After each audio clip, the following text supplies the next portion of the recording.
Durante el curso Medios de defensa para sanciones de la ley antilavado, a cargo de Adrián Luis Bonosorno, se habló sobre el panorama general de las obligaciones emanadas de la LFPORPI y su régimen de prevención. Aquí, en materia de prevención de lavado de dinero, que me regula específico el recurso de revisión, la Ley Federal de Procedimiento Administrativo, sí me señala como un requisito para la suspensión y por lo tanto justo de tener esta exigibilidad en su caso del cobro de la multa, el que garantice el interés fiscal.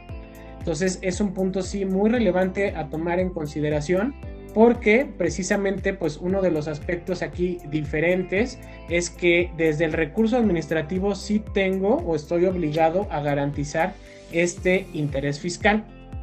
Y hablo nuevamente, o el término, no quiero confundir, decía desde un principio, esta no es materia fiscal, pero pues ahí también vemos otro punto donde desgraciadamente sí se entrelazan los temas o los conceptos, ¿no? Porque a final de cuentas, y también para que lo tengamos en el radar, la naturaleza legal o la naturaleza jurídica de la multa que me imponga, en su caso el Servicio de Administración Tributaria, por esta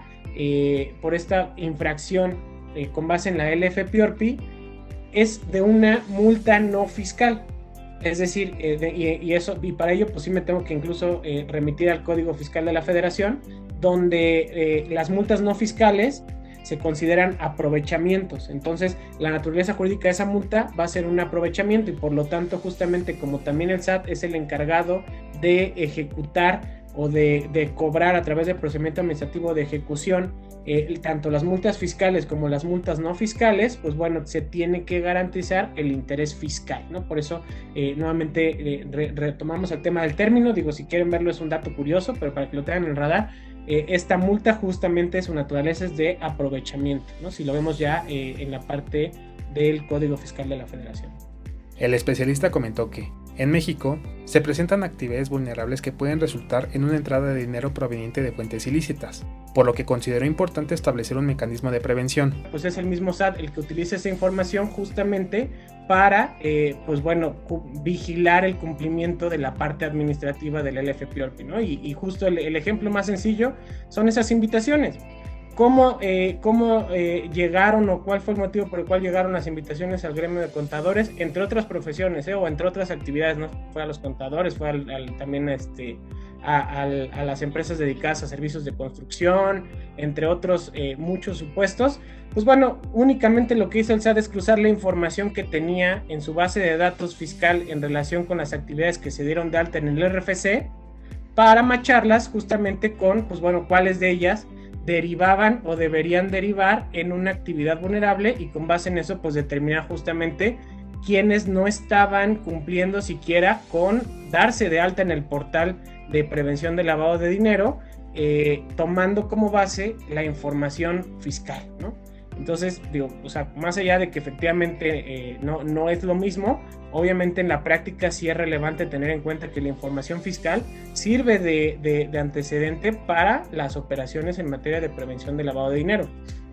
De hecho, también, es más, les cuento un caso práctico también que estoy viendo actualmente, un litigio, donde una empresa, es una empresa minera,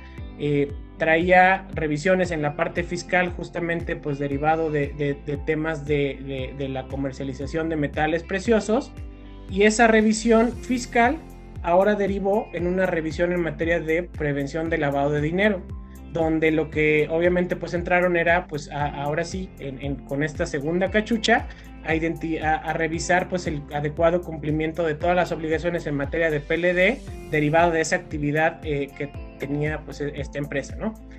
De igual manera, abordó el tema de las obligaciones contempladas en el artículo 18 de la Ley Antilavado.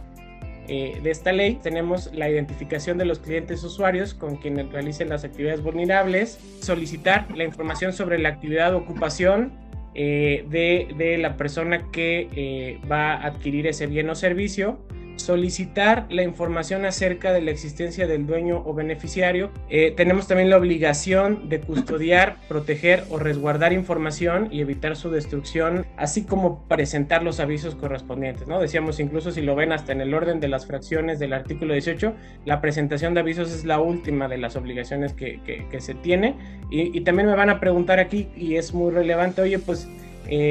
dentro de las obligaciones quienes ya tuvieron la oportunidad de adentrarse en este tema de prevención de lavado de dinero, pues saben que una de las obligaciones también muy relevantes, por ejemplo, es el caso de el tener un manual de identificación justamente de acuerdo al tipo de actividad que realice. Y bueno, pues no se encuentra regulado dentro del artículo 18, ¿no? Entonces, nada más para que lo tengan en cuenta, no viene en la presentación, pero está en el artículo 37 de las reglas de carácter general. Entonces, de hecho, pues también ahí en algún momento dentro de las varias controversias que se han suscitado a lo largo de todo el periodo de vida de esta ley, que desde su promulgación, de hecho, pues derivó en una serie de amparos en contra de diversos aspectos, que vamos a ir platicando a lo largo de este curso, pero en el caso específico del manual, pues se ha argumentado en muchas ocasiones que pues vulnera el principio de legalidad el que no se encuentre la obligación dentro del artículo 18, o al menos, bueno, dentro de la ley, sino en un acto de carácter administrativo como son las reglas de carácter general, que si bien es, pues bueno, es emitido pues con base en una cláusula habilitante que te permite como autoridad administrativa su emisión y por lo tanto está regulado dentro de la propia ley. Pues bueno, lo que se ha argumentado es que la obligación de tener manual, o en su caso más bien la infracción o la multa que te pudieran poner por no tenerlo, vulnera este principio de legalidad al no estar en ley.